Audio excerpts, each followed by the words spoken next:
sudah hadir dalam ibadah pada pagi hari ini.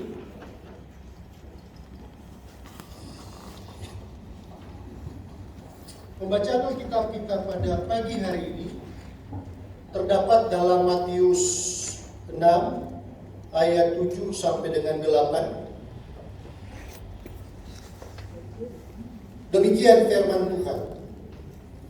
Lagi pula dalam doamu itu, janganlah kamu bertele-tele seperti kebiasaan orang yang tidak mengenal Allah. Mereka menyangka bahwa banyaknya kata-kata doanya akan dikabulkan. Ayat yang terakhir. Jadi janganlah kamu seperti mereka, karena Bapamu mengetahui apa yang kamu perlukan sebelum kamu minta kepadanya. Sampai demikian firman Tuhan.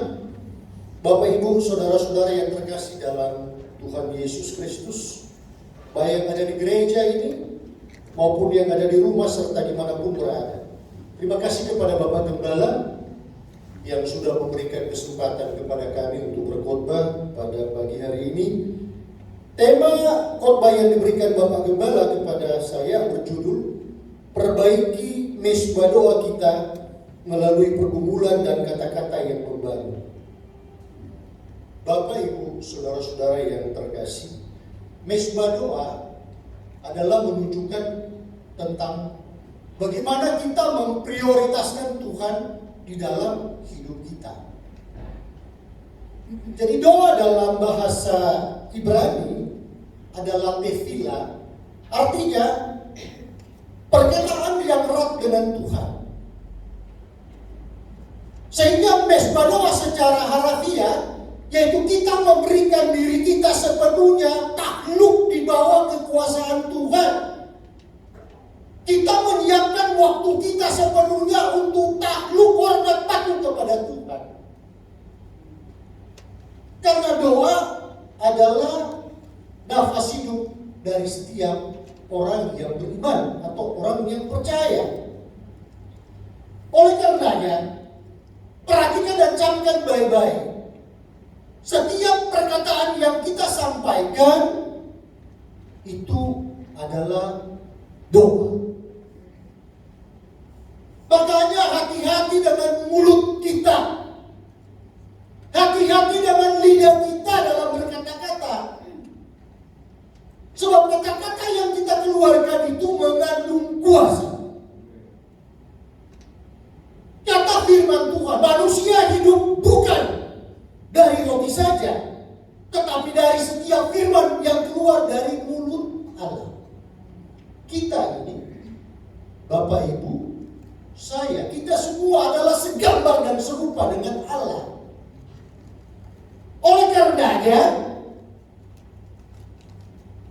Roh Allah ada di dalam diri kita.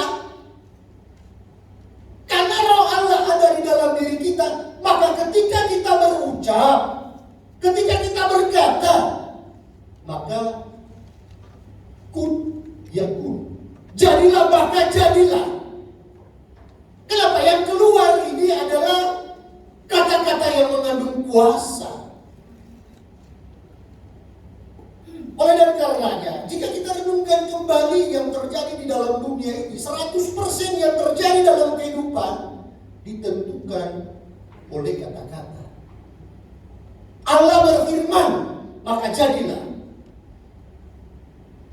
Tetapi ketika Allah membentuk kita segambar dan serupa dengan Allah, maka Allah menghembuskan nafas hidup di dalam diri kita. Namanya itu Rohullah atau Roh Allah. Nah, Roh Allah itulah yang ada di dalam diri kita, baik, suci. Tubuh Kristus, inilah tubuh Kristus. Makanya ketika kita mengeluarkan kata-kata, ketika kita berucap, harus memperhitungkan baik-baik. Bapak Ibu yang saudara-saudara Tuhan Yesus kasihi, firman Tuhan di dalam Amsal 18 ayat 21, hidup dan mati dikuasai oleh lidah. Siapa suka mengemakannya akan memakan buahnya. Ingat dan camkan baik-baik. Hidup dan mati bukan bukan dikuasai dengan permasalahan. Hidup dan mati bukan dikuasai dengan kegelisahan. Hidup dan mati bukan dikuasai dengan berbagai macam problem. Apa yang kita lewati saat-saat ini, itulah mesbah doa. Banyak yang terpanggil, tapi sedikit yang terpilih. Mulai saat ini, jadilah kita orang-orang pilihan Allah. Bangun mesbah doa kita. Pererat hubungan kita dengan Tuhan. Karena ada doa yang dijawab pada saat kita berdoa pada ketika itu juga. Dan ada doa yang akan Tuhan jawab ketika kita harus melewati pergumulan itu sendiri. Ketika kita harus melewati pergumulan itu sendiri, ingat baik-baik. Tuhan menyiapkan beban kepada kita agar supaya kita ini semakin mendekatkan diri kepada Dia. Berbagai macam permasalahan di dalam hidup membentuk kita menjadi dekat dengan Tuhan. Kenapa? Inilah mesbah doa.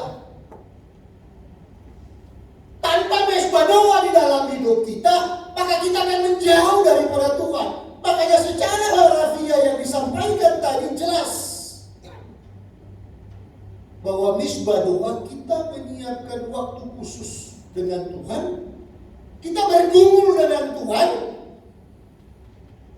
agar supaya kemenangan menjadi milik kita. Memang benar, ketika kita lepas dari kendalinya Tuhan, maka jangan harap kita bisa bertahan dengan situasi kondisi yang ada.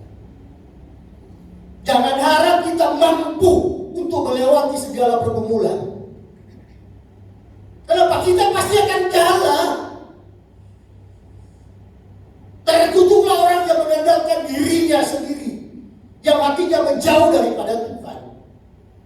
Maka kalau mau jadi orang-orang pilihan Allah, maka bangun mesbah doa kita dengan Allah. Perbaiki hubungan kita dengan Allah. Jalin kemesraan kita dengan Allah.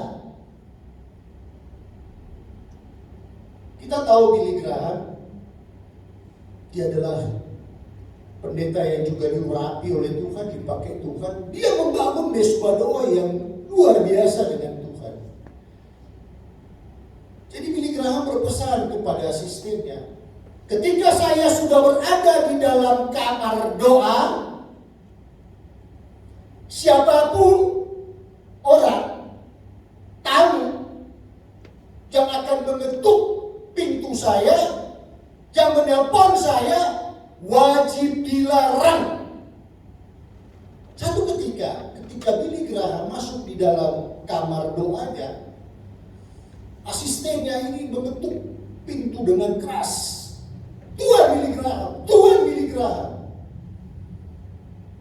Billy Graham menjadi terganggu ketika dia berdoa dengan ketukan dan panggilan daripada asistennya ini.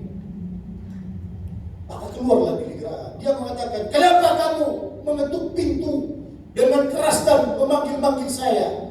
Kan saya sudah pesan kepada Anda, jangan ganggu saya ketika saya berdoa. Maka dia bilang, Tuhan ini lain, yang menelpon ini adalah orang yang berkuasa di Amerika. Dia adalah presiden Amerika. Billy Graham mengatakan, saya tidak peduli karena saya datang kepada raja di atas segala raja. Saya harus menyembah dulu dia. Saya harus melayani dia. Katakan kepada presiden Amerika, saya menghadap raja di atas segala raja.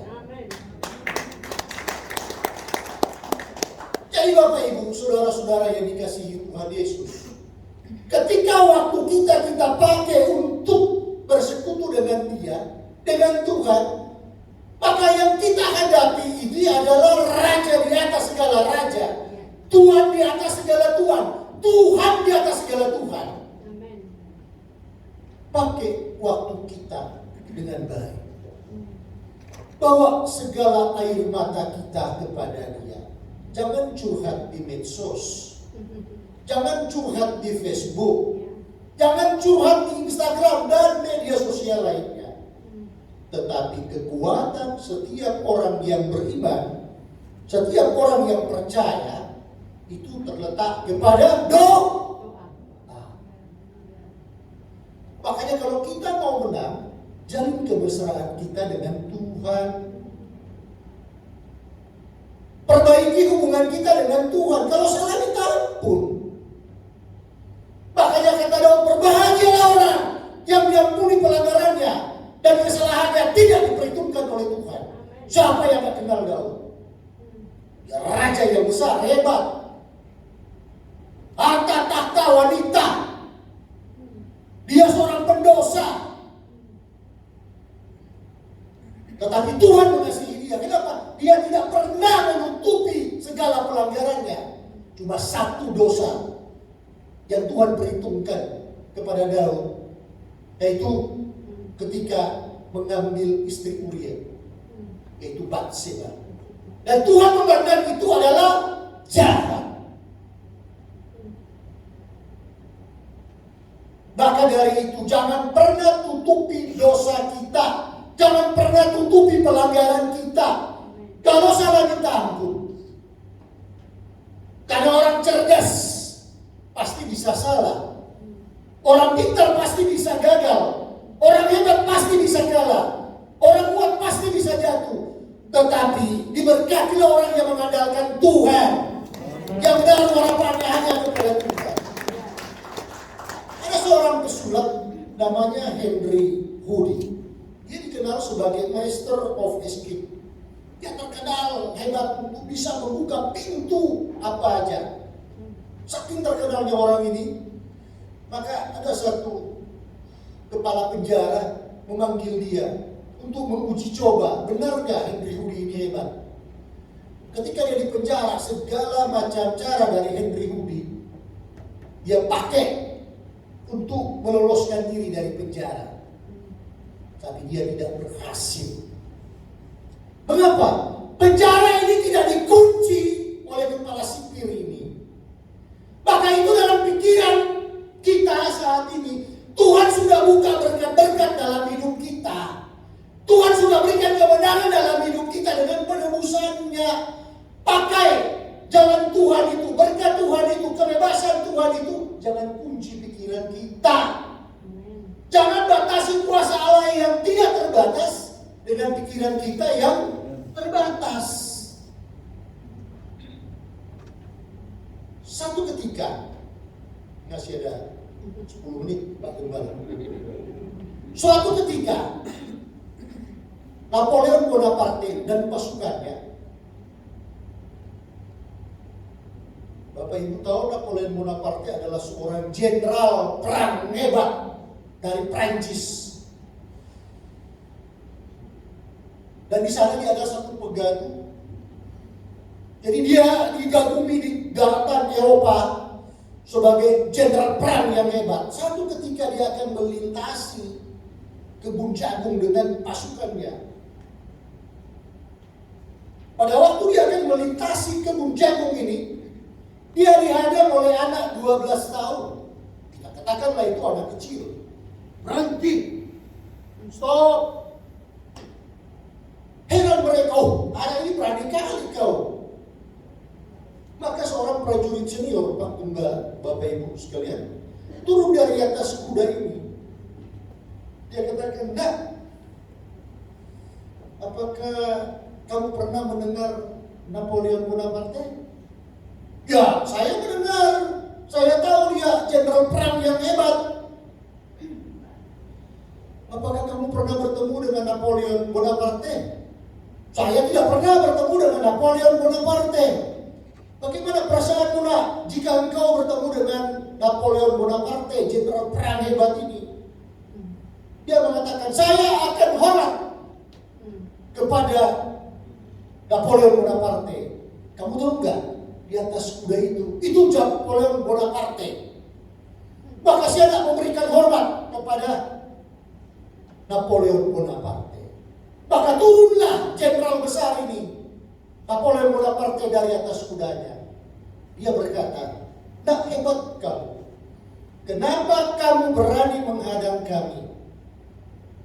Apa yang menjadi alasanmu sehingga engkau menghadang kami?" Dia mengatakan, anak ini, "Saya diperintah bapak saya, ayah saya, siapapun dilarang untuk lewat dari kebun jagung ini. Ayah saya berpesan kepada saya, 'Di mana ayahmu?' 'Ayah saya ada pergi ke seberang sana.' 'Sebentar,' katanya. Maka disinilah Napoleon Bonaparte belajar tentang arti kesetiaan. Dia menghargai anak kecil ini, patuh, taat, tunduk sepenuhnya kepada orang tuanya. Maka pasukan dari Napoleon Bonaparte, dia tidak melewati kebun jagung ini. Makanya ada pengikutnya namanya Otto von Bismarck. Dia mengaku berat dari Napoleon Bonaparte. Dia mengatakan Napoleon Bonaparte adalah seorang jenderal perang yang hebat. Namanya adalah Otto von Bismarck. Dia mengatakan only blood or nation. Bahwa kemenangannya didapat oleh Napoleon Bonaparte itu hanya dengan pedang dan darah.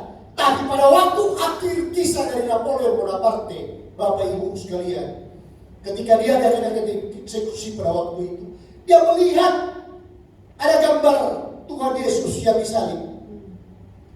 Maka dia berkata, "Saya menaklukkan dunia dengan pedang dan darah, tapi Yesus menaklukkan dunia dengan kasih." Beri kemuliaan untuk Tuhan. Nah, seperti itulah hidup kita kira-kira, Bapak Ibu yang diberkati oleh Tuhan. Jadi pakai waktu kita untuk bergumul dengan Tuhan. Pakai kemesraan yang sudah Tuhan berikan di dalam kehidupan kita. Karena kalau kita kuat, berarti kita kuat di dalam Tuhan. Kekuatan kita itu bukan berasal dari manusia. Makanya ketika Tuhan bersabda, ketika Tuhan beracara, ketika Tuhan tuntun kita, maka penyertaannya ya dan amin. Oleh dan karenanya, jika kita akan keluar menjadi pemenang, jangan lupa bangun mesbah doa kita dengan Tuhan. Perkuat dan perberat kemesraan kita bersama Tuhan. Karena doa orang benar sangat besar kuasa. Tuhan Yesus memberkati kita semua. Terima kasih Bapa, terima kasih Tuhan Yesus, terima kasih Roh Kudus. Engkau Allah yang agung, ajaib dan luar biasa. Engkau Tuhan dan Juru Selamat kami yang hidup. Terima kasih hamba-Mu sudah memberi katakan kabar sukacita daripada Engkau dahsyat dan luar biasa. Sertai berkati Bapak Gembala, Ibu Gembala dan keluarga, Pak Parlin dan keluarga, Pak Ferry di Amerika dan keluarga. Begitu juga dengan saudara kami Pak Wahyudiantono yang saat ini sedang berduka. Bapa di sorga, Engkau kuatkan.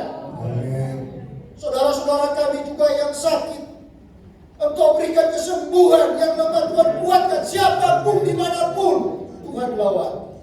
Terima kasih banyak Bapa. Biar firman-Nya ditabur saat ini menjadi berkat, menjadi rema bagi kami semua. Terlebih menjadi kepujian bagi nama.